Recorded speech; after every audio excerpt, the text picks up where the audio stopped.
Hola chicos, ¿qué tal?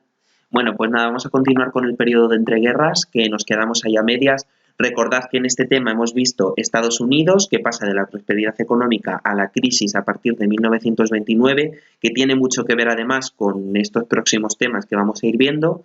Y que vimos también la situación en Italia, donde empieza a emerger un régimen totalitario que es el fascismo.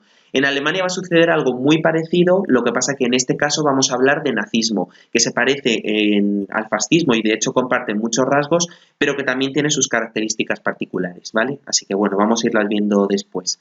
Lo que sí que hay que entender, antes de empezar con el nazismo en sí, es la situación de Alemania después de la Primera Guerra Mundial. Y eso es un poco en lo que nos vamos a centrar, porque hay que entender un poco el contexto histórico para comprender por qué el nazismo empieza a hacerse una fuerza política importante dentro del país, ¿vale?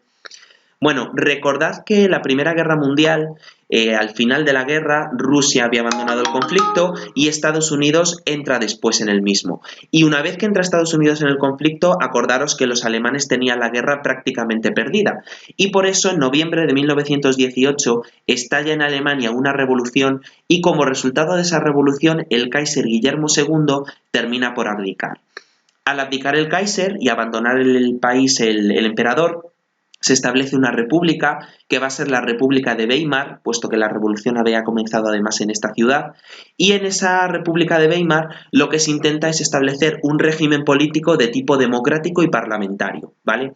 Y una vez que se establece, que es el 11 de noviembre de 1918, la primera medida que toma la República de Weimar es la de firmar el armisticio con el resto de países, ¿vale? Es decir, Alemania pide la paz y se rinde y de esta manera tiene que aceptar las condiciones que los países vencedores en la guerra, que recordad que son básicamente Francia, Gran Bretaña y Estados Unidos, le acaban imponiendo.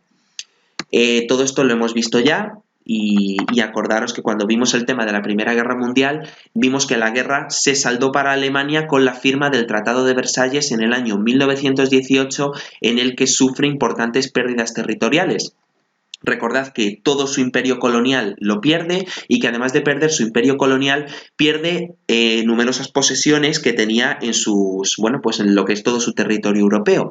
Acordaos que, por ejemplo, Alsacia y Lorena tiene que acabar devolviéndosela a Francia, también la explotación de las minas del Sarre, que pasa a ser de propiedad francesa durante 15 años, algunos territorios se las tiene que ceder también a Dinamarca, etcétera.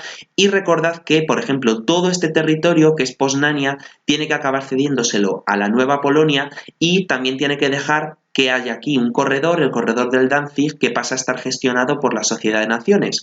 Con lo cual, el territorio alemán pasa a estar dividido en dos espacios que no tienen continuidad geográfica, ¿vale? Que eso es lo que vimos. Con lo cual esto va a generar un gran sentimiento de descontento y de resentimiento dentro de la sociedad alemana. Con lo cual, esa nueva república que se establece, la República de Weimar, va a comenzar su andadura con grandes dificultades. El gobierno que establece va a ser un gobierno básicamente socialdemócrata y que va a estar formado básicamente por partidos de ideología socialista o por partidos de ideología demócrata. El presidente, Friedrich Ebert, se va a encontrar de todas formas con numerosas dificultades para poder conseguir que esta república alcance cierta estabilidad. Entonces, vamos a ver un poco cuáles son esos problemas. Tenemos problemas de distinto tipo y uno de ellos es que recordad que en 1917 estalla una revolución comunista en Rusia. El comunismo, no solamente las ideas comunistas, no solamente habían emergido en Rusia, sino que se habían expandido por el resto de Europa. Y de hecho, un partido alemán, que es la Liga Espartaquista, va a intentar llevar a cabo un golpe de Estado y un levantamiento para conseguir convertir a Alemania en una república comunista. Lo que pasa es que al final ese levantamiento fracasa. ¿Vale? O sea que por ahí tenemos un intento de golpe de Estado por parte de los comunistas. Pero por otra parte, los graves problemas que afectan a Alemania durante este tiempo, pues son en primer lugar las condiciones del Tratado de Versalles, ya sabéis la dureza con la que actuaron las potencias vencedoras frente a Alemania, que va a provocar una grave crisis económica. Acordaos que Alemania tenía que pagar unas fuertes reparaciones de guerra y con esas fuertes reparaciones que tenía que pagar, el país queda sumido en una crisis prácticamente inevitable. ¿Eso que va a provocar? Un gran descontento dentro de las clases populares, porque claro, al tener que pagar esas grandes reparaciones de guerra, sube el precio de los alimentos, aumenta el paro, bajan los salarios, etcétera, con lo cual la población en Alemania queda muy descontenta. Fruto de este descontento, aparecen una serie de movimientos de ultraderecha que van a intentar llevar a cabo golpes de Estado. Entre esos movimientos de ultraderecha se va a encontrar precisamente el nazismo, que veremos que en su momento, en 1923, intentará llevar a cabo un golpe de Estado contra la República, pero sin éxito, ¿vale? Eso lo iremos viendo ahora. Bueno, lo que os digo, la situación en Alemania a nivel económico es una situación crítica, puesto que tienen que pagar estas fuertes reparaciones a los países que resultaron vencedores en el conflicto y además, sobre todo, Reino Unido y Francia son los que más presionan a Alemania, puesto que tienen que pagarles ellos a su vez los préstamos a Estados Unidos que les habían estado haciendo durante la guerra. Bueno, esto os lo expliqué un poco en el primer vídeo. Alemania, para solucionar sus problemas, lo que decide es imprimir dinero para, bueno, que hubiese más dinero en circulación y de esa manera intentar superar la crisis. Pero ya sabéis que cuando imprimes dinero y haces que haya mucho dinero en circulación, el valor de tu moneda va siendo cada vez menor y va perdiendo valor. Eso hace que el marco alemán se vaya depreciando poco a poco y que se produzca lo que se llama una hiperinflación, es decir, que el precio suba tanto, puesto que el dinero no vale... Uy, que me voy para atrás... Aquí. Eso, puesto que el dinero no vale absolutamente nada. Aquí veis un claro reflejo de lo que sucedió con la hiperinflación alemana. El dinero perdió tanto valor que, si bien es cierto que una barra de pan en 1918 valía 0,63 marcos, en 1923 para comprar una barra de pan hacía falta 201.000 millones de marcos. Es decir, tenías que ir con esta cantidad de billetes a la panadería para poder comprarte una simple barra de pan. O sea, para que veáis lo poco que valía el dinero en sí, que era básicamente papel que no tenía ningún valor. Entonces, obviamente, si le sumamos a las reparaciones de guerra este problema de hiperinflación, la situación económica en Alemania pasa a ser una situación completamente agónica. Bueno, sí que es cierto que se van a producir unos años de mejora económica en Alemania entre 1924 y 1929 gracias al Plan 2 de Estados Unidos, que de este también os hablé en el primer vídeo. Recordad que Estados Unidos básicamente había empezado a enriquecerse porque recibía el dinero por parte de Reino Unido y de Francia, que eran los que les pagaban el dinero que les había prestado. Claro, si Alemania no pagaba dinero a Reino Unido y a Francia, Reino Unido y Francia no le podían devolver sus préstamos a Estados Unidos.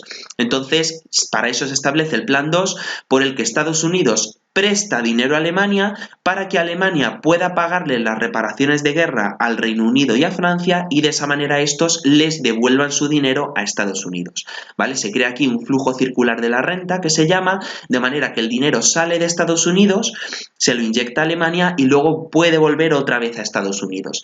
Bueno, esto sí que es cierto que permitió una cierta recuperación económica en Alemania, pero con el estallido de la crisis de 1929 eso desaparece, es decir, la crisis económica de 1929, aunque estalle en Estados Unidos, incide en toda Europa y eso hace que en Alemania comience nuevamente a bajar las reservas monetarias y también empiecen a bajar los salarios.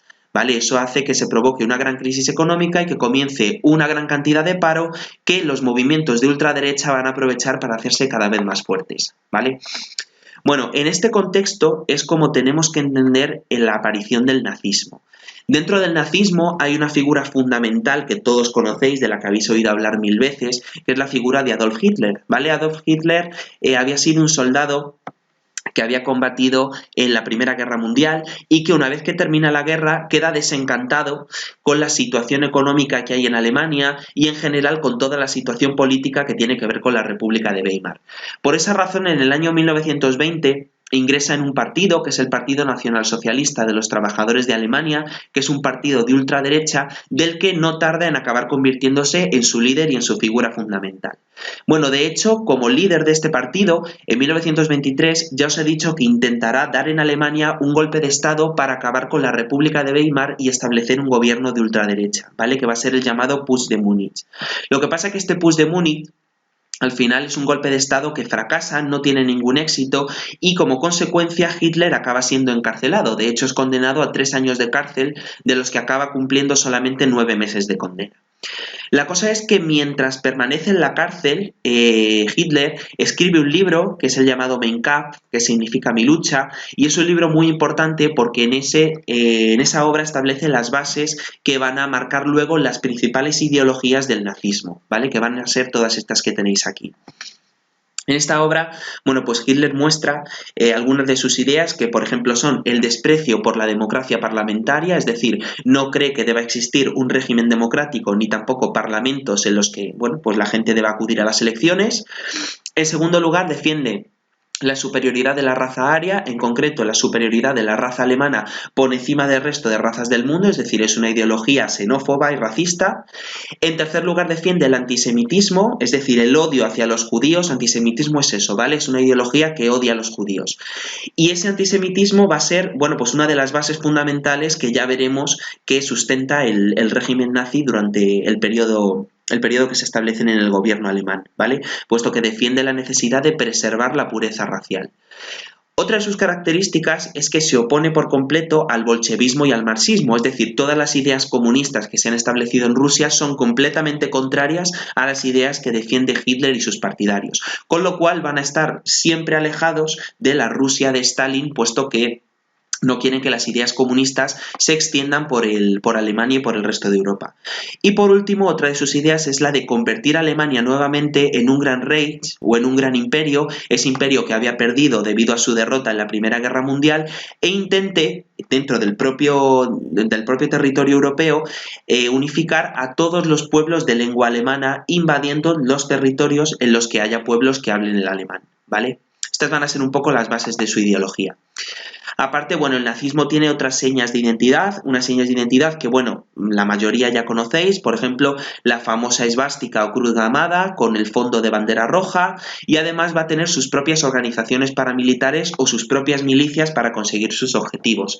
Es decir, tiene, por ejemplo, a las secciones de asalto, que iban siempre uniformadas con con estas camisas pardas, ¿vale? Con este uniforme de este color, y es un grupo paramilitar que se encarga de ejercer la violencia contra cualquier adversario en contra del nazismo, ¿vale? Van a ser muy importantes en los años en los que el nazismo comienza a crecer como fuerza política, puesto que esta fuerza irrumpe en los mítines, intenta siempre, utilizar, podemos decir eso, la violencia para hacer valer sus ideas por encima de las del resto, y van a ser muy importantes de cara a la propaganda del nazismo hacia el exterior, ¿vale?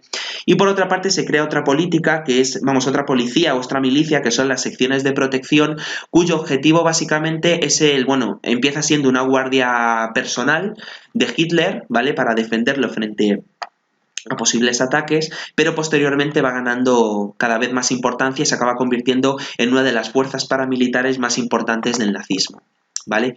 ¿Cuándo se va a aprovechar el nazismo de la coyuntura? Pues sobre todo en la crisis de 1929. La crisis del 29 comienza a producirse la quiebra en los bancos, empiezan a cerrar las fábricas, aumenta el paro y como consecuencia aumenta el descontento social, es decir, la gente empieza a estar cada vez menos a favor de la República de Weimar porque ve que hay una crisis económica tremenda, que aumenta el paro, que no tienen dinero, que no tienen trabajo, y por tanto esa situación la aprovecha el nazismo para, a través de sus discursos y de su propaganda, conseguir irse haciéndose fuerte entre la sociedad alemana, utilizando la demagogia. La demagogia, ¿sabéis qué significa? Que es decirle a la gente lo que quiere escuchar. Entonces, ante esta situación de desesperación por parte de la sociedad, las ideas del Partido Nacional Socialista van a ir calando cada vez con más fuerza dentro de la población, ¿vale? Vamos a dejar aquí el vídeo porque veo que no me va a dar tiempo a seguir, y en otro pues os sigo explicando el nazismo, ¿vale?